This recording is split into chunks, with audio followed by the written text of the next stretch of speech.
So Sherry gave the example of a hedgehog and its spines, but tell me something else. A bear. I think it is hibernation. Hibernation. Okay, what does hibernation do? What's hibernation for? How does that help the bear to survive? They help. It helps the bear to survive in the cold winter. Okay, cool. Thank you. Steve, your turn. The polar bear has laughter to protect it when it in the north. Okay, so yeah, it's got thick fur so it can survive in the north. Okay. Lucy, can you tell me an animal and its adaptation, please? The whale. Oh yeah, a whale shark, yeah, I do. I know a whale shark. What's the whale shark's adaptation? The whale adaptation to the environment is the size of mouth. Yeah, the size of its mouth. What's this mouth for? What's the size of the mouth for? It's a greater protection, and I don't have to interfere from natural predators. Yeah. Except for humans, it's a very influence feeling. Yeah, it does that, like, they don't actually eat meat, which is really funny. The shark that doesn't eat meat. That's the biggest. And it's not very big. Didn't used to eat like with fish or something. It's weird. Yeah, I don't know. See, like more like a filter. Oh, mouth basically. You know, they've got the really big gills on the side of their head, so all the water just passes through, and basically as all the water is passing through, they're just eating all the little fish that are in the water. Not necessarily like, eating big fish. Hacker, good morning. Hello. Hi, Hacker, please tell me an animal and its adaptation, please. A camel has eyelids to protect the eye from the sand. Second is they have the leg that was very right to don't let the feet into the sand, and they have to store the food. If they are hungry, they could use that hub. Yeah, cool. Good job. Well done, Hacker. Really good. Baldy, tell me an animal and its adaptations, please. A beaver. Okay, how does a beaver? What's a beaver do? A beaver change the environment by building dams, right? What's an adaptation that lets them survive? And beavers adapt to their environment by through years. They adapt by builders, and that tail thing. I don't know. Okay, so what does that let them do? How does that let them survive? They can build dams and homes for themselves. That means they won't have to dig. Okay, enough. There we go. That's your answer. Good job. Trixie, any ideas? How about African bullfrogs have create mucus homes to survive the dry season? Yeah, that's perfect. Excellent example. Good job. So we're going to start looking at adaptations in a little bit more detail. We started looking at them yesterday, but we're going to start re-looking at them closer today. So I'm going to quickly run through just the general ideas again because we need to, basically.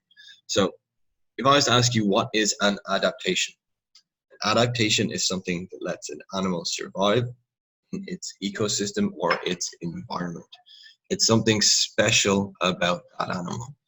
Now, if you were to say, do all animals have adaptations? Yes, all animals do have adaptations. Adaptations allow animals to survive in certain areas, certain places in the world.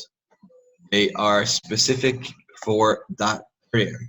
What you tend to see is that lots of animals, if you're to talk about a desert ecosystem or a rainforest ecosystem, they would have lots of the same adaptations. Why do you think they would have lots of the same adaptations when they live in the same ecosystem? What's the same about ecosystems?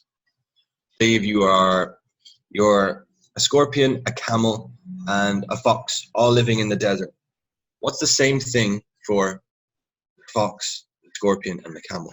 The fox, a scorpion, and a camel live in the desert. What's the same thing about them? They all live in the desert. If they all live in the desert, abiotic factors are the same. It's really hot. There's lots of sand. Colder at nighttime. What tends to happen is that their adaptations start to match each other. The scorpion, the camel, and the fox. What color are they? They live in the desert. A fox, a camel, and a scorpion that live in the desert. They are all yellow or brown, right? That is an example of a physical adaptation. It's all the same because they live in the same place and it's very hot. That color and the animal color of brown does best in sunlight you see in the desert. That happens quite frequently. Now, you're to think about behavioral adaptations. So things that animals do to survive in an environment. Example is hibernation, migration, and insects. What animals hibernate, Rosie? Bear. Yes, a bear hibernates. Winter, what's another animal that hibernates? Bear. Yes, bears. Lots of bears hibernate. Good stuff. Squirrel. Squirrel, yes, a squirrel hibernates. Good job, thank you. So, bears, squirrels, rabbits, foxes, lots of mammals hibernate, okay? Any animals that live in places where it's going to be extremely cold, they tend to hibernate. Migration is traveling from one place to another place. It is traveling from a colder place to a warmer place. Who can tell me an animal that migrates? Pro. Bird. A bird, yes, birds. Animals that migrate as a behavioral adaptation. Birds, butterflies, elephants, they all migrate. They all migrate long distances. Wildebeest, zebra, they all migrate in Africa as well. So they go from one place to another place. Usually to go to warmer places and usually to find food. So that's why an animal will do it. So last one would be instincts. This is things like breathing, knowing to hunt, etc. A physical adaptation is a part of the animal's body that allows it to survive in its ecosystem. Example is camouflage. Camouflage is blending into its surroundings, okay? So I looked at this yesterday. Here to look at a giraffe. A giraffe's long neck. Lucy, is that a behavioral or physical adaptation? A giraffe long neck is a physical adaptation. Yeah, it's a physical adaptation. Good stuff. Hello. These dolphins moving. Is that an example of a physical or behavioral adaptation? It's behavioral. Yes, it's behavioral. They're migrating. That's behavior. Thank you. This bird dancing. Is that physical or behavioral? Trixie. I think that behavioral adaptation. Yeah, you're right. It's behavior. It's something that the bird does, not something how the bird looks like. And then the hummingbird flying with its beak to specifically take nectar, that's a physical adaptation. So remember, these are things that animals are doing. These are things that animals look like. If they look like something, that's a physical adaptation. If they are doing something, that's a behavioral adaptation. It's completely different, okay? So if I was to ask you, why do animals need adaptations? Why do they need them? To survive with the ecosystem. Yeah, perfect, to survive in their ecosystem. Winter, what is the exact reason for the adaptation? So why do you think animals need certain adaptations? Well, one can be for eating, right? One can be for protection. One can be to hunt. So different adaptations are for different things and different types of things. As the need for that animal changes, so does the adaptation. So here's some examples of this, right? So, camouflage. Camouflage is an adaptation that animals to blend into their surroundings, okay? So, it's the same as you wearing completely white and disappearing into the wall behind me. That allows you to camouflage. Why do you think that is a useful adaptation? Okay? Talan B, why do you think camouflage is a useful adaptation? Camouflage help animals run for predators. Yeah, perfect. Camouflage helps animals to run from predators. Excellent. It can also help predators to hunt animals. So is it useful? Yeah, it is. It's super useful. You can even use it to hide as a bin, which is fun. Now, the other one is mimicry. So mimicry is an adaptation that allows animals and other organisms to look like other animals. So it can be quite handy. Tylam A, do you think mimicry is a useful adaptation? I think personally it is useful. If you were to think about what an animal hiding, being able to look like something else is a good idea. Other animals, they look like other animals that are poisonous, so that animals do not eat them. So is mimicry a useful adaptation? Yes, it most definitely is, okay? Now, do not get confused. Do not get confused between the two. Mimic or camouflage is blending into their surroundings, okay?